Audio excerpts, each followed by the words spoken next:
I'm with Scott Staggs, and Scott, you're from Gas City, Indiana. That is correct. And this car you put together, this is a frame-off restoration. You did most of the work yourself. I mean, you can't do something like this without a little help. And Scott, you're a young guy. How old are you? I'm 29 years old. It's wonderful to see a young man your age being interested in these 60s cars. Yeah, I've bought the car as my first car when I was 15 years old, so I've had it for 14 years now. And I was bound determined I was going to do me a car someday, and I told my dad that I was going to keep whatever I got, and he always said he wished he had his first car. So I saved up some money, and I drove it all through high school and put what money I could into it as I got it, and then I ended up started tearing it apart 7 years ago, and took it all the way down to the last nut and bolt, had just a bare frame, and started from there.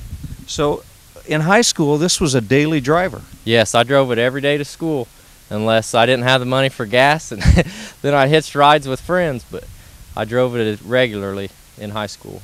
Well, now, it's been modified a little bit. It's not the same car that it was in high school. No, everything on it is new. I've changed motors, transmissions, rear ends. It's all new. In high school, it was a small block with a 350.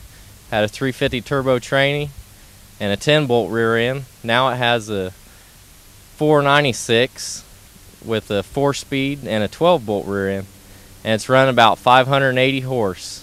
What all did you do to the engine? Oh, well, I started with a 454 block out of a 77 pickup truck, and I took and had everything in it brand new. Had it bored and stroked, and top of the line parts. Have you ever turned it loose? Just a little bit. I try not to too much because I don't want to get in trouble, but I have to every now and then because it's fun to play with. Well, it's a beautiful car, frame-off restoration. Yes. How long did it take you? About 7 years. My boy was about 1 year old, and I started tearing it apart and just kept going from there. People would come by and say, it's never going to see the road again. You're getting in way over your head. It's going to cost too much money. Yeah, money was expensive, but it wasn't an object to me. I just wanted to get it done and prove all them people I could do it. And your wife has been very supportive? Yes, she is. Her parents have an old car, and her brother has an old car, and she's with me all the way through it, and she doesn't complain about what I spend on it. Just I need to quit getting on it a little bit so I won't tear it up, but we go to shows, take the kids, and we have a real good time with it. At the FlyInCruiseIn, I noticed there was a big crowd around it. How many times have you heard people say, I had a car similar to that, and I sure wish I had it now? Several times. So this is a car maybe you could someday pass down to your son. If he's lucky. He's got to be a good kid.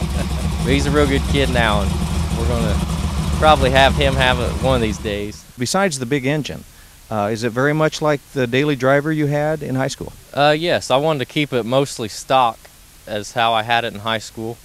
I wanted to go with the same interior, just everything new again. I wanted to go racier look. In high school, my parents wouldn't let me go with all the bells and whistles that I have now, but now I got to build it the way I want, and I changed the wheels and all the paints new on it, and just made it a lot better car than what it used to be. Where did the car come from originally? When I purchased it, I was looking through the traders. My dad would tell me look for an older car in the trader, and I'd say every day we would get a trader, I'd look through it and I'd call people, and he'd say, yeah, you can call about that one, or no, you're not getting that car, it's too big, too fast. So I just kept looking and finally found this one in Noblesville and told the people I was going to use it as my first car, and we bought that and brought it home. What's your dad think of this car now? Oh, he didn't think I'd keep it, but he likes it. And he didn't, when I first was going to buy a car, he wanted me to pay for it. And I had a life savings from when I was a kid, and I took all that money and put it toward the car. And he told me, he said, if you don't smoke or do any bad things, he said, I'll give you money, help you out, and he helped me out a little bit. but all this here was on my own. One thing that's interesting about this car, Scott, is that it's a Malibu. Right. And a lot of people give me grief because I put so much money into a Malibu and not a Super Sport.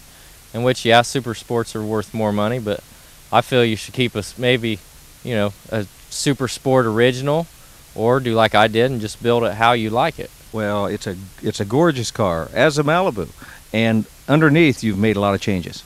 Yes, the exhaust I've put on is a Hooker Super Comp 3.5-inch headers, and then Hooker Super Comp mufflers, and 3.5-inch exhaust pipes all the way out in front of the rear wheels. Brakes and wheels are different? Yes, the brakes are had four-wheel drum when I got it, and I put in disc brakes in the front off of a 72 Monte Carlo and put all brand new stainless steel brake lines on it. It has power brakes, power steering, and the fuel line, it's all new. It's aluminum or stainless steel braided fuel line, and all complete brakes all the way around is new. And we was talking about my wife supporting me. She done some of the interior with me. She helped me recover it, and my brother-in-law come over and helped us when we got in a bind on the headliner.